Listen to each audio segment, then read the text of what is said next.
Today we have with us Ms. Pranavi, Fund Manager Fixed Income at Mirae Asset. Welcome to She Leads, She Inspires by Mirae Asset Investment Managers India. This is more than a podcast. It's a platform, a celebration and a conversation that matters. Hi, I'm Lisa Pallavi Barbora, author of Money and Her and founder of moneypuzzle.in, and I'll be your host for this series. We truly look forward to bringing you honest conversations and inspiring leadership journeys in every episode. Across Mirae Asset Group companies in India, there are remarkable women shaping strategy, building teams, driving growth, and redefining leadership in their own way. Yet behind every designation is a journey of choices made, challenges faced, doubts overcome, and moments of quiet strength. Through this series, we spotlight those journeys.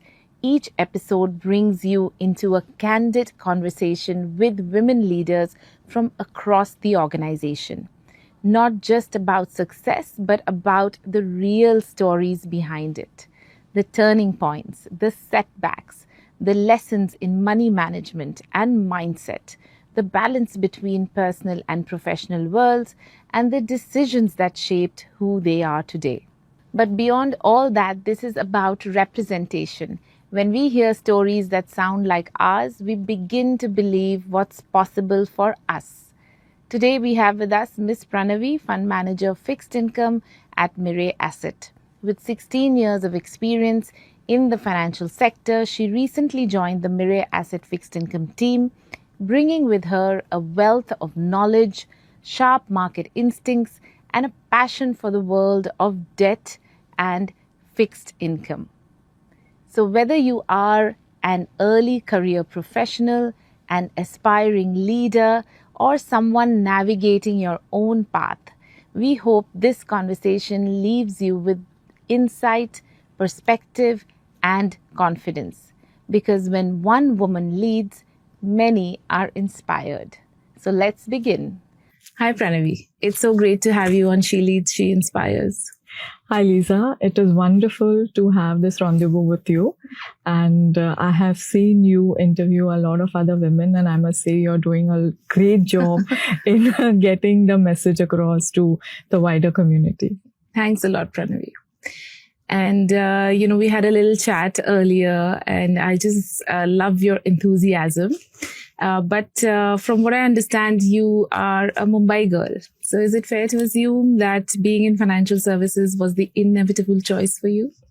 So, Lisa, just to give you a brief background, I am actually started off as an engineer and then moved to MBA Finance. And I think what Mumbai has got to do with it is make you a lot more ambitious and a go-getter attitude. Yeah. I think that helped. Finance was the natural calling. Because I felt, to understand how the dynamics move in, in a country and how that impacts companies. And obviously, Mumbai is the hub of the stock market. Absolutely. So I would say, since our school times, you are always drawn to that aspect and to explore how that works or to engineer the solutions. I think finance was a calling. With the backdrop of your engineering mind. And so you moved from working in a bank to a credit rating agency to asset management. So now this career progression, was it logical? Was it by chance? Or was it kind of intentionally seeking out opportunities? So from the campus, obviously, it was an opportunity that we got and I took it to be able to evaluate a company and make a decision on whether you can lend to them and then convince all the internal stakeholders when you're actually dealing with public deposits. I think that's a very high responsibility. I'm very fortunate to have been given that opportunity very early in my career. It was immediately after my schooling. Obviously, you have your seniors to guide you. I think that made me aware about how the financial system in our country works. Where is the gap? Where is the demand coming from? And how the bankers as such or the lending community in our country is, trying to fill that gap. So it was a very steep learning curve, a very good opportunity. What I felt was I wanted to hone my analytical skills a little more. Right. So, Lisa, from the rating agency, I wanted to move back to investments. And I knew that my understanding of the companies and my understanding of the dynamics would help me, maybe perform the role well. Yeah. And I started off as an investment analyst in a mutual fund and then graduated to being a fund manager. That was around 5 years back. And I believe that I have used my logical and analytical mind to look at the funds that I'm managing in a more structured manner. So to give you an understanding, I look at the short end of the curve for the last 5 years. And, I have tried to bring in more analysis over here than I thought was previously being used. And I'm enjoying the work. And going forward, I hope I get more opportunities to use the foundation that I've built in the last few years. So clearly for you, this has been like a logical flow, I would say. You've thought this through and you're at a place where you enjoy. But was it hard to move from the analytical work to asset management? And, did you have difficulty kind of establishing your credibility when it came to investment decisions? I mean, a bank is slightly different. While it is also public deposits, this is more direct with the public in a sense. Right. So did you find it hard to establish credibility? And if there were any hurdles, how did you overcome them? Yeah. So, more than saying, I would use the word challenging. Okay. And, challenging not to get the role of a fund manager, challenging to convince your seniors and colleagues who have been in this industry for long that you have it in you to take this up. Right. It's about being a face of an organization which is managing public money. And in a more direct way, impacting, the returns that they get without any guarantee on the money that they are placing with us. So I'm sure that for an organization also, it's important on whom they show as a face of any fund. Right. I believe it was challenging for me in the beginning to move from a completely analytical role to someone who can make split-second decisions because, the short end of the curve is a lot more dynamic than faster-moving market. You need to be very agile. You need to be very humble because, any news or any macro event also can change the course of how the rates are getting perceived, and that gets captured first in the shorter end, and then it will move in the longer end over a period of time. So I think I had to build that. I had to become that flexible. Right. I had to ensure that, when you are in this decision, there'll be times when you make a decision and then you realize maybe you could have waited, or you don't take a decision and you felt you should have gone in. So what is most important is that you have to know and you have to have a very logical rationale on why you have done it, because then you know that even if you're wrong, how to correct it. I'll come to that later. But what I want to understand is also that there is another side to this. Yes, there are the numbers, there's the yield, there's the agility, but there's also the negotiation, right? Like you are talking to the other side where, somebody else could be pitching a rate which is slightly better than yours, for example. Did you have that skill? Did you build that skill? How did it work? No, I had to build that skill. Okay. I had to build it over time. Some people are natural at this, right? Yes. You go to the markets and you'll see some people bargaining so quickly, and some people are just shy of doing that. But obviously, when you're doing this professionally, there's no question of being shy, right? Right. So how did you build that? So it's not about being shy. It's about every time thinking whether you should cave in or you should hold on. Right. And there are times when you have to understand how the wave is moving. So if you know that a lot more people are after a particular asset, then you need to cave in faster. Okay. Right? Because you know that you want it.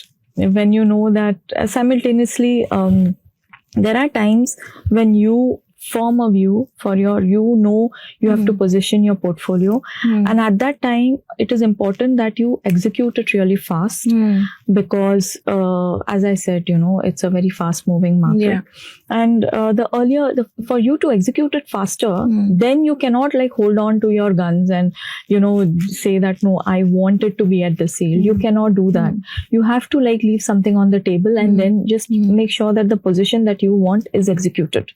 So and it works. If your view is correct, it will work out. So that 2 bips, 3 bips, that will not matter a lot. However, it's also important that you maintain the sanctity of the market. So you cannot go and sell something completely off and all, because the entire market moves and it counts as an outlier. And obviously we have a lot of mechanisms in place thanks to our regulators who have done an excellent job in ensuring such things are not very rampant, and there are mechanisms in place to understand if something like this has happened and if it is rectified, and if the market also to know that, okay, fine, this was outlier trade. But like I said, there are times when you need to hold on to the A. There are times when you have to execute it faster. And when you need to know when is what. And when you have to execute it faster, you know that you have to do it, because if not you, someone else is doing it, then someone else is doing it, then someone else is doing it. So interesting. It does keep life exciting for you. It does. It's like on your toes. You're always feeling if you're missing out or, you're thinking too much. But I think that's the way it is designed. And what also helps you is that if you've seen more than 2-3 cycles, you know what exactly to anticipate. So that helps. Other than the excitement, you did mention that the debt side of the asset management curve appeals to you more than the glamour of equity. So talk to us a little bit about that, because you could have, coming out of MBA, right? You could have gone either direction, really. Right. So I, obviously, equity is a lot more widely held in our country, and debt understanding is on the lower end. This is obviously because, as I said, that banking community formed a large part of the lending, and hence a lot of us have placed FDs. We have seen our parents place FDs and without knowing what's happening at the other end. Yes, and they have made wealth through FDs as well, right? So I felt when I started off in lending as well, I understood the gap even when I interacted with the borrowers. Now, like I said, getting into a bank was an opportunity I got. There's not much of choice, right? On MBAs, you have these T0 placements, T1 placements, and you have to go and then once you get placed, you're put out. So, but once I went there, I understood that there's a gap in this, not only from our understanding of the macro market or from investments perspective, but also for borrowers, on how they can structure their, their liability side, on how, efficiently they can use the various opportunities given by our regulators, etc. So I felt there's a lot of work to be done there. Equity, yes, I felt a lot more people have a lot more access because it's been around for a longer time. People have been investing in stocks a lot, many years before they have started even considering bonds. So obviously, and we have seen our parents investing in stocks, and then so that learning has been passed in how to evaluate a company, etc. On the debt side, I feel it's more about how to interlink the macros with the internal conditions and how it will impact the lending rate. I think that part I felt that I needed a more understanding of that, and how it moves, the wider markets. I think that learning somewhere was lesser, if not, if I won't say absent, but very few people started exploring this before. Right. And obviously, when you're talking about getting like a 7-8% return on debt fund and a 12 to 14% return on an equity fund. The obvious part is that you want to go and do, the equity part. But what we don't understand is some part of, this is a fixed interest that you would be getting, the fixed income that you would be getting through the coupons, while on the equity side, you will have some fluctuations, etc. Right? Yeah. So I felt that fundamentally, knowing that my background was more from the fundamental side, it would help me understand this market better. Yeah. And with mutual funds now, I think this whole package is being taken to the individual investor. Of course, there's a lot of, understanding in the whole process that still has to happen from an investor perspective, but it's a great way for them to have that cushion in their portfolio. And, you can only build from here as, as being part of the fixed income kind of investment side. Right. Yeah. Right. But, moving from the whole role of being an analyst to being a fund manager, it's a learning process, right? What did you discover about yourself in this process? I think I can do a lot more than I felt I could when I started off. You did say that it was challenging in the sense that to even convince some others that, you're ready for this. So what did you, when you realized you're ready, what did you realize? So I would suggest that, I have started off, asset management is a more fast-paced environment, right? There is news coming every day, and then, sometimes it's required in the organization to understand the implication of that. So I think I had to get myself up to the mark over there. To be honest, I read 4 newspapers every morning from my home to office, just to ensure that, we don't miss out on any news that could possibly impact us going forward. And that is one thing I started doing when I joined this space, just to ensure that you don't leave out anything. Though, we feel that we stay in a very connected environment, and it's not information overload, and it's possible that we don't miss out on any news, but it's also important sometimes that who gets the news when. So I think that is something that brought me up to the mark. That is something that made me realize there is so much to know.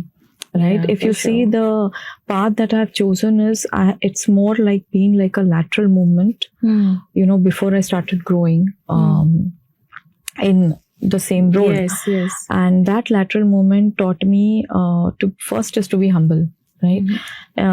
Even when you're going from a lending side to analytical side, it's important for you to respect the work being done by that organization. And that is when you are also able to get more out of it, right? And I feel all these parts on the debt side form a very important role in whatever, they are doing. But, sometimes you feel, okay, I've been around, I've been knowing all this for so long, and someone just comes and tells you that, you should read about this. And first, I used to feel a little off that, how do you think, why do you feel I would not know it? Right. But I think, gradually I started understanding that, sometimes people actually want to help. They want you to look into things just to be sure what you're doing is correct. And what you're thinking is correct. And I believe that's a part of the job. So absolutely. So sometimes you're learning from other teams, sometimes you're learning from someone younger to you. But what I understand is that, so long as you accept the fact that you're always learning, all these things, and they just don't bother you as much, other than you beating yourself up. Oh, I should have known this. Or how can this person say that I don't know it? I think it's important that you just take it in your stride. So be humble and keep learning. Yes. But there would have been times where, your calls went wrong, maybe. Yes. So when that happens, how do you retain the conviction around the whole process? Because I know you're a very process-driven person. So when an investment call goes wrong, how does that conviction remain that my process is right? So like I said, the way I started approaching investments is absolutely, putting down on Excel what is my understanding and what should be a derivative of that to understand what investment should be done and how it should be done. So if at all, I obviously calls do go wrong, because if you're going to be taking calls, for 5 years, there'll be times when what you think is not the way it is. What helps that time is for you to understand, from your peers, from the other fund managers, how are they thinking? What are they thinking? Right? And so like you can pick up the phone and call people, or what's your way of there are a lot with of support. You have a lot of support in terms of economists who have their understanding of the markets. You have your peers with whom you worked before. You have fund managers on the longer end to understand what they are thinking. Then obviously you have your own understanding, and you have multiple support through reports. So I think when your call is going wrong, especially in the shorter end, it is important for you to understand on why your positioning didn't work. Right. And when that happens, it's important, and then how the yields have moved and what your view is going forward. I will not say it's very easy to rectify. Like I said, it's a very fast-paced thing. That's what I was going to say. When it goes wrong, like, do you even have time? To recover, it takes time. Yes. But generally, if you, like I said, you catch the wave and then you're able to ride it by being cautious, I think it helps.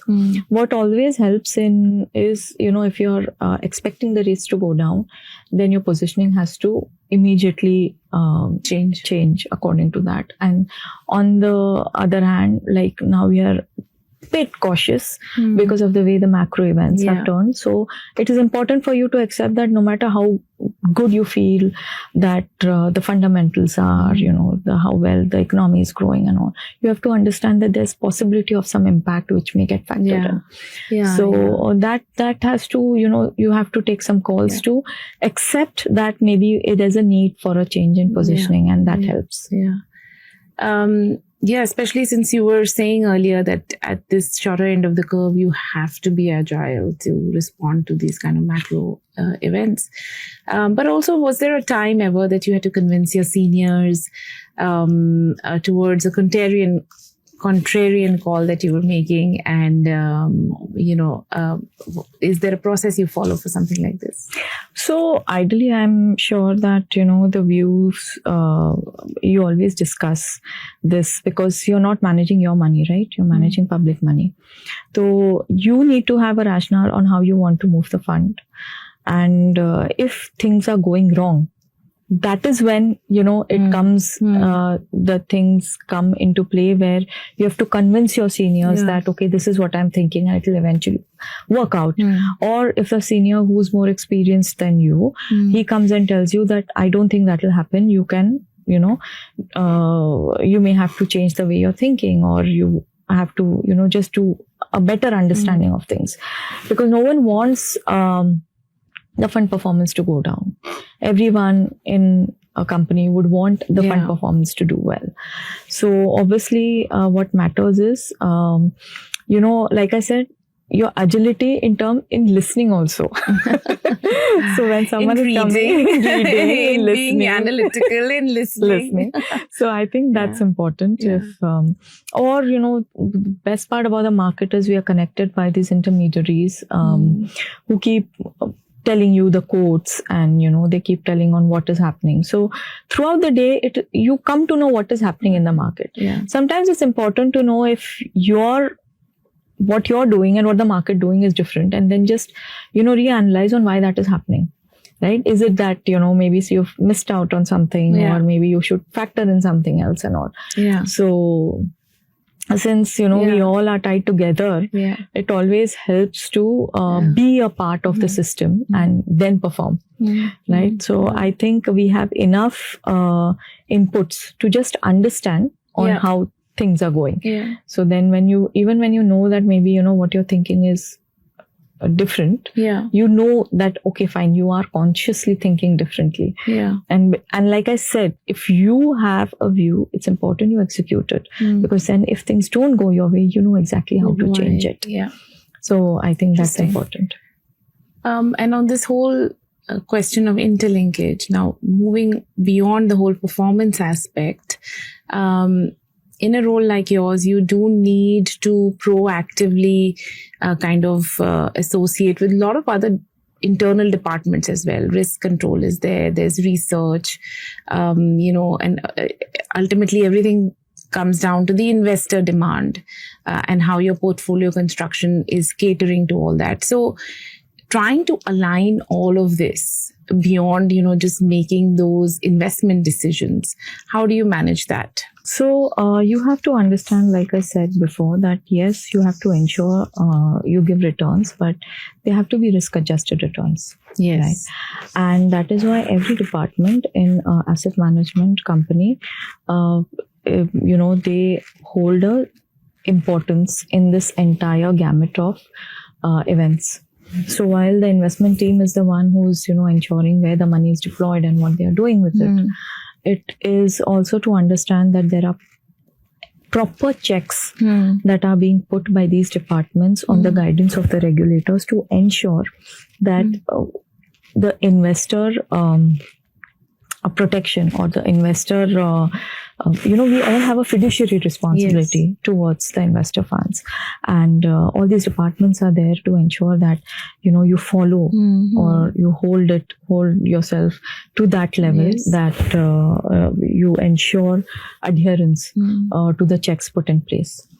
So when you're dealing with risk team, sometimes you feel you want some things to be okayed and approved, but it's important for you to give them a patient hearing on why they are feeling this is not right. So like we have like I said, the regulator has put in enough checks over the last 5 years to ensure that on the debt fund, because see, once the liquidity evaporates or there's a liquidity event, it becomes difficult for us, because we do not have as deep bond markets as the country of our stature should have, but they are growing, and they're growing fast. So I believe all those risk from risk point of view or compliance point of view, they ensure that the fund is the fund is constructed as per what the investor perceives it is. Right. So if if there's a fund, now guidelines are pretty stringent as well. So and that I think these departments ensure. And when you interact with them and when you take their point of view, and we have investment committees where all these departments will come and talk and they will exchange their views, and then that, okay, this is where it's coming from. Not always, you are right, and not always they are right, but it's important. And over time, you understand how to reach a midpoint. Yeah, so I guess what I hear you saying is that you have to trust the process, and maybe that's a discipline that, fund managers like yourselves need to have in place, that, okay, you trust the process, trust your work, and, somewhere in the middle, the investor demand and investor protection both get taken care of. Right. So the work is really layered and it's complex, and you have to juggle all these outcomes. Despite the merit that you bring to table, are there moments that you feel that you have to really raise your hand simply to get noticed, especially because you are a woman working in what is a substantially male-oriented industries? Not just asset management, but especially fixed income. Right. More than fixed income and asset management and financial services, I think across the industry, it does remain a male-dominated industry. And what we have to understand is everyone is working towards a goal. Every organization has some goals. Everyone is working towards them. And whoever is able to support or bring merit to move towards that goal, I think they are rewarded. Now, being a woman, I don't think, now, just because you're a woman, you will not be allowed to talk. No. But yes, just because you're coming from a different background, then you have to prove yourself a little harder. Right.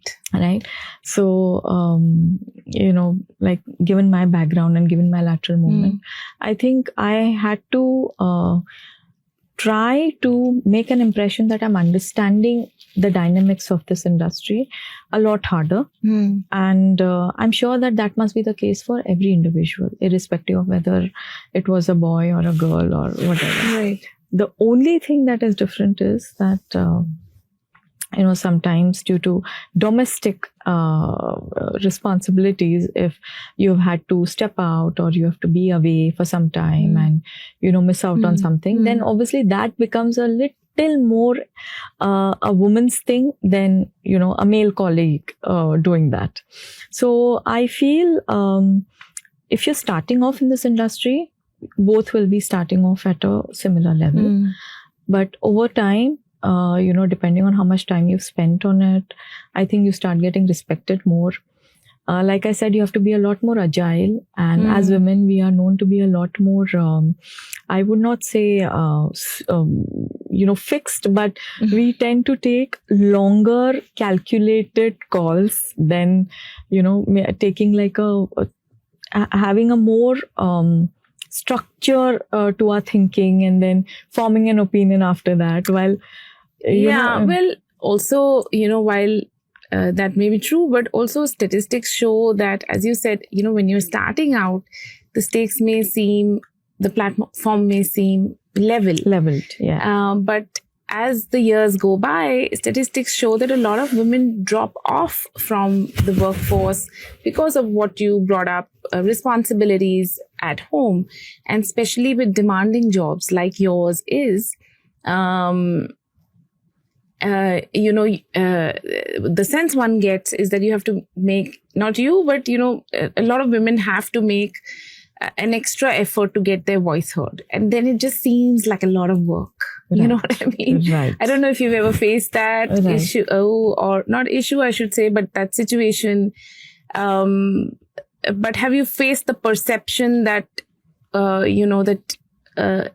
which is a gender-based perception, and when you show up either in front of your co-workers or in front of your investors or the companies that you deal with, do you have to make a greater case for yourself? Has there ever been an instance like that? I think more than greater case, you have to always bring to a table something that people don't know. I think I have had to work over there. Always trying to get in points which I felt that maybe my co-workers and my seniors would not have got. Because that just helped them put in a little more trust in me. To see you better. To see me better, or, to maybe even give me that credibility that fine, at least she's thinking differently. Like she's not just a follower, she is actually leading into insight which others may not have noticed. I think that will remain. Like I said, so if, as a man, if you're coming to office every day and, irrespective of whether your kid is sick or not sick or school is there, and the woman has to maybe step down. So obviously you are going to lose out on some opportunities, and you are going to lose out on, and since, like you said, you start off on the same level. So, but life catches up. Yes. To the point you were making earlier that women, think a lot or have like more structured kind of insights before they make a decision. In all honesty, things like, the work that is required as a fund manager, for example, for you is the same as your male colleague, right? But the caregiving, in my experience, when I talk to women, is something that is not the same. Men and women think about it differently. So you may think about your portfolio construction in absolutely the same way, but what's happening at home, you will think about it differently from how a man sees it. And I think that's where the difference comes in, how you deal with it, because the same one person, right? And yet you will deal with that aspect very differently from what men do. And that's why statistically, perhaps a lot of women, when they reach mid-career and the responsibilities at home increase, they drop off the workforce. And of course, a lot of times what I hear women saying is that the women who stay back do need to remain visible in a sense. And that's not such a bad thing or anything like that, but it's the reality that's still in place. But moving on to something a little bit personal. You spoke about a time when your daughter was young, and obviously with young children, we have to, the rigor increases at work and at home. At work, of course, the rigor is the same, and the rigor increases at home. But you said something to me, and you said it was never an option for you to give up work regardless of how hard the balancing act was or the balancing act got. So why did you say that? Why was it never an option for you to give up work? So I think, for women to be perceived and to be given more opportunities, I think more women should start feeling that this is not optional. Right. I mean, imagine a man saying ki mid-career, I'm, I have to take care, and now I want to, just retire. Right. Which is obviously, if that's a priority, that's a priority. I have known of men, senior men who've taken sabbaticals to support and all that is there.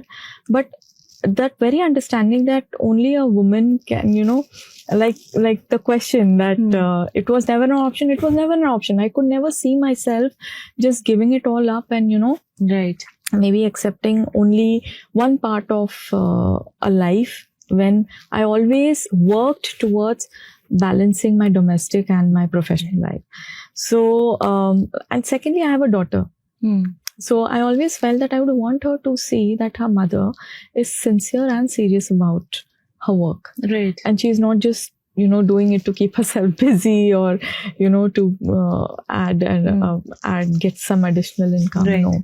I like my husband and myself, we are batchmates. Right. So that was also not an option because you're, competing internally. So we were always like in school together, and I was a little more inclined towards studies and a little more ambitious about career and all. And somewhere in the back of my mind, it would hurt me a lot if, I would just tell him that I want to get out of it. And when you start off together thinking that, we are going to build something together and, you're giving opportunities that ways, people rely on you also. So obviously you moving out or, just leaving things and going. I don't think it's really fair because a lot of investment has gone into building a resource. So if you can give it back in some way, I think that should always be done. You may not, like, there may happen that you may not be able to take a rigor of a job like this. But you can always be in the system by doing a lot of other things. I think that's important. Yeah, I'd say at the end of the day, it's really a personal choice. I think, a lot of women are not able to maybe. But where did the support come from? Because we know that without the support, it's definitely not possible. So for you, where did the support come from? The first support after, is your spouse. Right from the time you get married. Because we stay in a very culturally inclined society as well. So there are a lot of cultural expectations and religious expectations also. But I think it's very important that your spouse is on the same page as you are and is willing to contribute when, you need that support. Secondly, you need to have extremely good support in your house, right? When you're bringing up a kid, obviously, when the kid is small and cute, you have a lot of, help coming in because people do keep coming in to play with the kid and all. But as the kid is growing, you need to have people whom you can rely on, who will be a part of your daily life and who will, like I said, bring a process, some method to the madness that it is when a kid is growing up. One thing what helped is always communicating with other people. Now, be it I've had good friends who were willing to help. Maybe my daughter's friends, mothers who would chip in a little bit. Neighbors who chip in a little bit. Your support system. Your parents and your house staff. So I think that is important. And you can't be afraid to ask for help. You can never be afraid to ask for help. There'll be times when, the kid has to be picked up from school. There'll be time when, someone has to be present for the kid. Every time it's not possible for you or your spouse to be there. So then you have to reach out. Yeah, you have to reach out. And I think a lot of us benefit from doing that. And I see a lot of my peers, I think they have been using this support system very well. That's great. Yeah.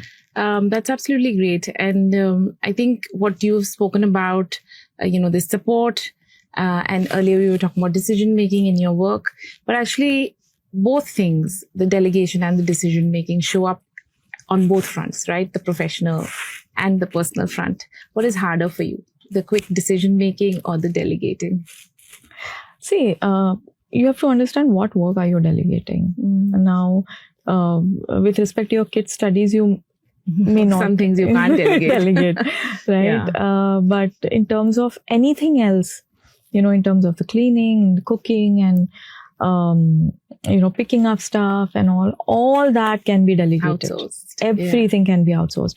And I feel, except for the part where you need to be personally present, whatever can get outsourced needs to be outsourced for you to have a very calm mind to focus on your work and to have some time for yourself also every day, right? Because I think we all have been through that and seen people who have, our parents, they've lived their whole life for us, and then suddenly they realize one day they are 60. So I'm sure that none of the millennials want to grow up that way. And I think people are understanding and they are doing that, a bit for ourselves.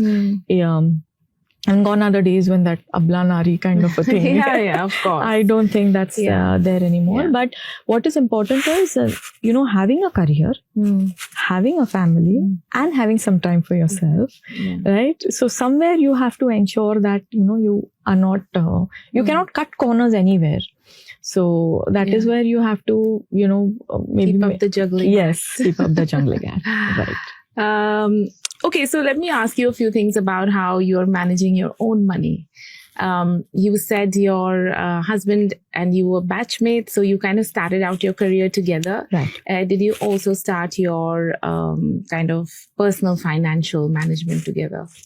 Yes, so we started off together, and I'm from Mumbai, but my husband is not. And obviously, when you start off in Mumbai, you start off staying on rent, and right from planning that, how to build that kitty, to buy your own place, to have some money so that you can travel the world. I think it is very important that both of you all take financial decisions together. It is you may not have, like I said, you may not have one joint account or things like that. But I believe most of the working couples whom I know today, they have a very good system in place where, they know exactly who's bringing how much of cash flow, how much of it we save, how much of it we spend, and what we spend on. And the smoother and the more you're aligned towards your goals, I think it becomes easier for you to, not feel guilty when you're going on a shopping spree, maybe once in 2 months, or, maybe if you want to, visit a really fancy, luxury vacation, so all that, you plan together. Yeah. When you plan together, I think it helps. And your investments, also what happens is that, the risk-taking sensibility may not be the same because you're two individual, different people. Did you have to overcome that, or were you guys aligned? We did have to overcome that in the sense, though I work in fixed income, I think I had a little more aggressive approach when it came to investments as compared to my husband, who always felt that you should have certain stable kitty that needs to be created. And but eventually I think we balanced it out, and on the mid path. from whatever is the saving portion that you have to do, we have decided on how much portion will go in, initially obviously when you're a young couple, majority of that is to pay off your home loans, and then you start building for your future. So how much of it should go into equity, in equity, which funds you should be investing in, and what other kitty you should be forming. I think it's very important that you have a common plan towards it. Yeah. And what about ownership of assets? Do you plan that as well? Because I've seen a lot of different kind of formulas in place. Some people have separate ownership but complete transparency. Some people have nominations. Some people have like a Venn diagram, little bit of overlap, like mine, yours, and ours kind of thing. So do you have a formula behind that, or is it, because you both are kind of in a similar role? Real assets, real assets, obviously hard assets. Financial assets, hard financial assets are individual. Okay. I'll be very honest. Yeah. Yes. Like I said, we don't have nominees. Yes. I'll be a nominee in my husband's assets and he'll be a nominee in mine. But otherwise the investments would be individual. Yeah. Nice. So I think the key here is not the system you follow, because that could be different for everybody, but the fact that it's entirely communicated between the two of you, transparent, and the decision making is together. So at least you're moving in the same direction. Yes, and yes. that's important, I think. Yeah. Yes, that's important because, especially when you're bringing up a kid, there are a lot of things that you have to plan for. And, exactly. If both of you are not on the same page, then obviously it's going to be chaotic going forward.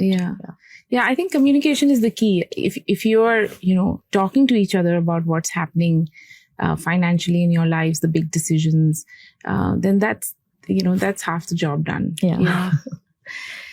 Okay, last thing I want to check in with you is, as you're moving forward in your career, is there like an ideal culture in a team or an organization that you would like to see?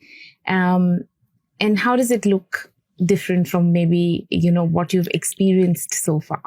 Is there anything that you feel, that can add or enhance your experience? Okay, that's a real tough question because we are made to believe you come here to work and, you perform your work well and then things work out. But I believe, organizations, when people want to come to work every day, I think one thing is that respect is important. Right. Every individual, no matter what role you're doing. And this culture comes from the organization, how you're respected. When we are respected, how you're praised, how you're, criticized. I think all that matters. Ultimately, we all are working and we all are getting paid for that. I would want to work in a place where I feel respected. That, respected in the sense, if I have some family emergency, then, I don't want to be, I don't want some comment coming, you're you don't going want to be second guessed. Yes, second guessed. And you don't want to be, okay, to madam, aaj jaldi ja rahi hai, or things like that. Secondly, it's important that your privacy, it's important that your core values, are also respected. Like there are people who don't like to talk much about their family in the office. Now, if the culture is that you're making everyone talk, that person is going to leave. While there are people who want to, experience. So I think that balance to create, it takes time. So a young organization, you eventually come to know on how it should be and what should be work, and somewhere the boundaries have to be there, but at the same time people should feel supported. So I think it's a tough call. It's a tough call because no doubt. Something or the other will maybe I may not find it that bad, but someone may get impacted by it. So that's why I feel now if you're respected and you support the boundaries, I think it's half the job done. Right? Sure. Because then, and nobody wants to be felt that they are not listened to, like we, for sure. right? And I'm glad to have worked in organizations where I never felt that, oh, what am I doing? It's not mattering at all. So I think if every individual feels what they're doing matters, I think that itself will, help the person feel important. Ultimately, we all want to feel important. We all want to feel, to be a part of something bigger. And any organization that can do that, I think it will help. Super. Thank you so much, Pranavi. This was excellent. And I loved hearing your views coming from, a generation that's sort of growing into the workforce and in a slightly different manner. So it was excellent. Thank you so much for sharing. Thank you so much, Lisa, for giving a patient hearing to all those discussions and impromptu talk that we just had. But I feel, like I said before, getting people to talk about this is important, because then a lot of people on the outside are sometimes not aware on the struggles that is actually, each one of us is facing. Yeah. And I think you're doing a great job by thanks. And it's women are capable of so much. And this series, She Leads, She Inspires, is to make sure that all women feel and realize that, if she can, then so can I, right? Yeah. So there you have it. That was Pranavi. And, she's not only a believer in discipline, but also in the logical process of things. If you follow the process, it will work out. Thank you for listening in, and stay tuned for the next episode.